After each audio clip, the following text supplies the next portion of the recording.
Very happy to be a board member. Thank you all for coming. This is one of those things where you can choose every store in the mall and y'all chose to be with us. That means a great deal. And also the room reflects that when we talk about what Black community is, it's actually more inclusive than they allow us to think. So I just really appreciate that. It is my great pleasure to say a bit about our two awardees that are coming up. But I want to first start off by saying, when I joined the board of MBJC, it was really important for me for us to recenter reparative justice. Part of what happens in our traditional organizations, many people don't know, is that you're only allowed to go after one issue at a time. Whenever you ask them, like, oh, why don't we try to do John Lewis and we try to do George Floyd? No, that's not how we operate. We got to go after one. And then so HR 1 became the John Lewis Voting Rights Act when Joe Biden became president.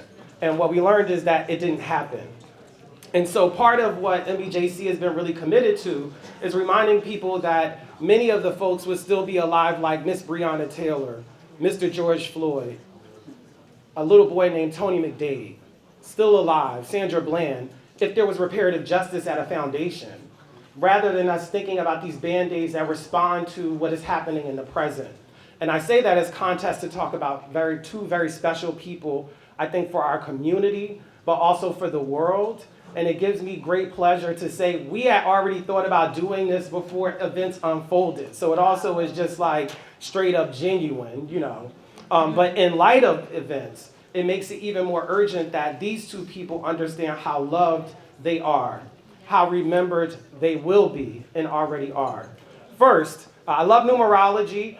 There's a district that is the 16th district in New York. 1 + 6 is 7, right? They were very lucky to have a principal who has principles, who then applied those principles to create legislation. And one piece of legislation that I was introduced to through a good brother named Prophet, who leads the Black Music Action Coalition, is the Restoring Artistic Protections Act that Jamaal and Hank Johnson took on and really pushed forward. And for folks who don't know, effectively, what they're doing is reparative justice, meaning that Little Richard would have died a billionaire if this policy existed. Luther Vandross wouldn't just need a documentary, he would be a series of statues across the city of New York. Jamaal Bowman has been a warrior, a champion, and my dad, when he was alive, he used to say this as the ultimate compliment you can say about a Black man: that brother is solid.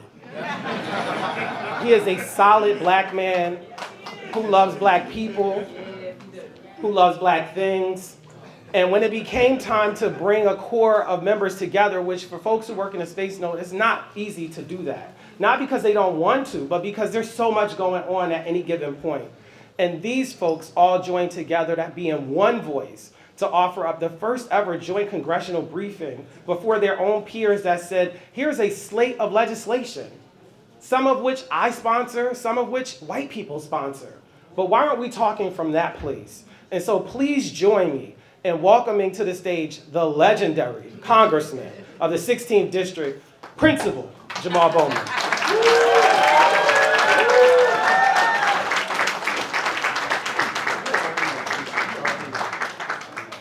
Peace and love, y'all. How y'all doing? Thank you so much for the recognition and the honor. Thank you, brother, for your continued love and support and leadership. Thank you all for being here. I'm going to be pretty brief. I'm kind of nervous. I'm never nervous when I speak of these things. So I've had the honor of serving in New York's 16th District and the incredible honor of serving in Congress. And I've learned a lot during my time in Congress.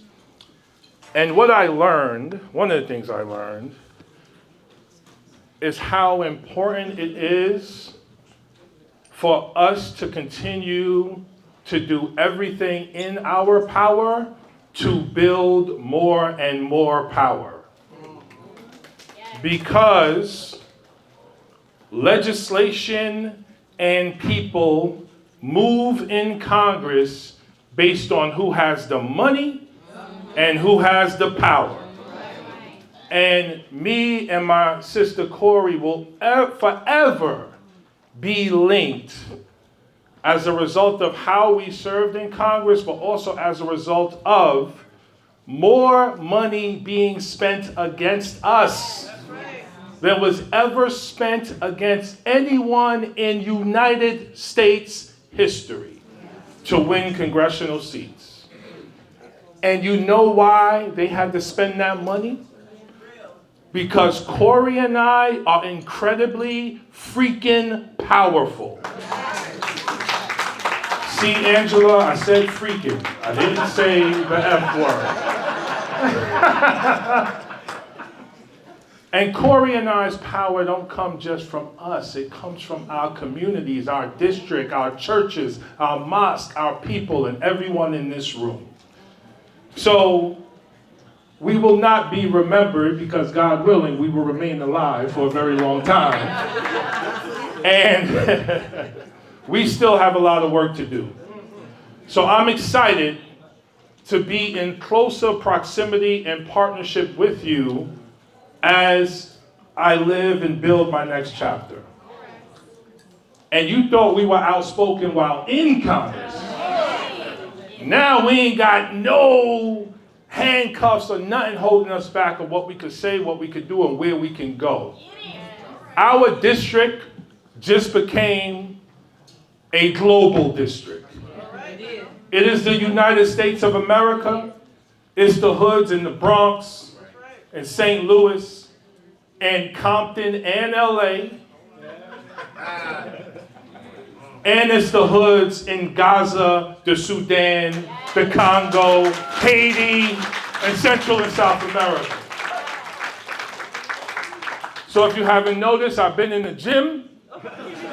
I'm going to stay in the gym. And let's keep building power and let's get it, y'all. Thank you so much.